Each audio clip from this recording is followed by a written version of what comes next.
আসসালামু আলাইকুম এভরিওয়ান। শখের রান্না চ্যানেলে আপনাদের সবাইকে ওয়েলকাম জানাচ্ছি। আবারও একটি রেসিপি নিয়ে হাজির হয়ে গেলাম। ধুন্দুল খুব কম ক্যালোরিযুক্ত একটি সবজি। এতে আছে প্রচুর পরিমাণে ফাইবার, ভিটামিন সি ও ক্যালসিয়াম। এছাড়াও এতে থাকা অ্যান্টিঅক্সিডেন্ট দেহের বিভিন্ন রোগ প্রতিরোধে সহায়তা করে। আজ ধুন্দুলেরই একটি রেসিপি করে দেখাবো। তো চলুন শুরু করা যাক। আমি এখানে দুইটা বড় সাইজের ধুন্দুল নিয়েছি। এগুলোকে ধুয়ে নিয়েছি। একটা নাইফের সাহায্যে দুপাশটা কেটে নিচ্ছি আর মাঝখান থেকে ভাগ করে নিয়েছি। ধুন্দুল কাটতে অনেকেই জানেন, তবে নতুন রাঁধুনি যারা আছেন তাদের জন্য কিছুটা হলেও উপকার হবে। এখন একটা পিলারের সাহায্যে খোসাটা ছাড়িয়ে নিতে হবে। সবগুলো ধুন্দুলের খোসা ছাড়িয়ে এগুলোকে ভালোভাবে ধুয়ে তারপর কেটে নিচ্ছি। একটু বড় সাইজ করেই কাটছি। ধুন্দুল এমনিতে খুব তাড়াতাড়ি সিদ্ধ হয়ে যায়, এজন্য একটু বড় টুকরো করে কাটলে দেখতে ভালো লাগবে। চুলায় একটি প্যান বসিয়ে দিয়ে দিচ্ছি পরিমাণ মতো তেল। তেলটা গরম হয়ে এলে দিয়ে দিচ্ছি 3টা মাঝারি সাইজের পেঁয়াজ কুচি। পেঁয়াজটা একটু সফট হয়ে আসা পর্যন্ত ভেজে নিতে হবে। দিয়ে দিচ্ছি হাফ চা চামচ রসুন বাটা। কাঁচা গন্ধটা চলে যাওয়া পর্যন্ত একটু ভেজে নিচ্ছি। এখন দিচ্ছি হাফ চা চামচ হলুদ গুঁড়া, 1 চা চামচ লাল মরিচের গুঁড়া, দিচ্ছি হাফ চা চামচ ধনে গুঁড়া আর হাফ চা চামচ জিরার গুঁড়া। এই রান্নায় মশলার পরিমাণটা একটু কমই লাগবে। সামান্য একটু পানি দিয়ে দিচ্ছি মশলাটা কষানোর জন্য। ঢেকে দিয়ে ফিরছি 3 মিনিট পর। 3 মিনিট হয়ে গেছে। এখন একটু নেড়ে দিয়ে অ্যাড করে দিতে হবে আলু।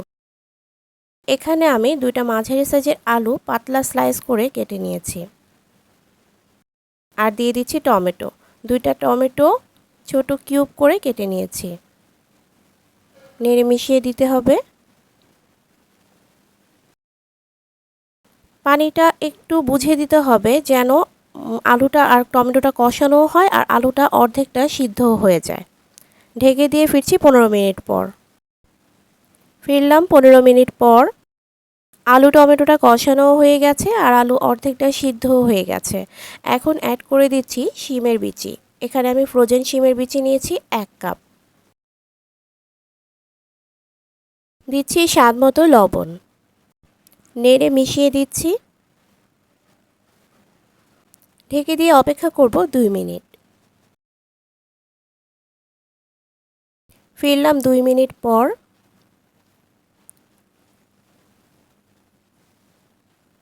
এখন অ্যাড করে দিতে হবে ধুয়ে কেটে রাখা ধুন্দুল। আর দিচ্ছি 5 থেকে 6টা কাঁচামরিচ। সব কিছুকে ভালোভাবে মিশিয়ে নিচ্ছি।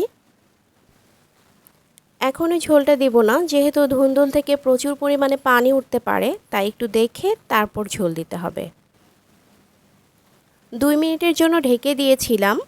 এখন আবারও একটু নেড়ে চেড়ে দিতে হবে। তেমন একটা পানি আসলে ওঠেনি।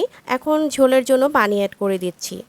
এই তরকারিতে খুব বেশি ঝোল হবে না, আবার একেবারে মাখা মাখাও হবে না, সেই হিসেবে ঝোলের জন্য পানি দিয়ে দিলাম। 10 মিনিট পর ঢাকনাটা তুলে দেখতে হবে। আরেকটা কথা, চুলার ফ্লেমটা কিন্তু মিডিয়াম টু হাইতে ছিল। আমি যেমন ঝোল চাচ্ছি এখন ঠিক সেরকম ঝোলই আছে।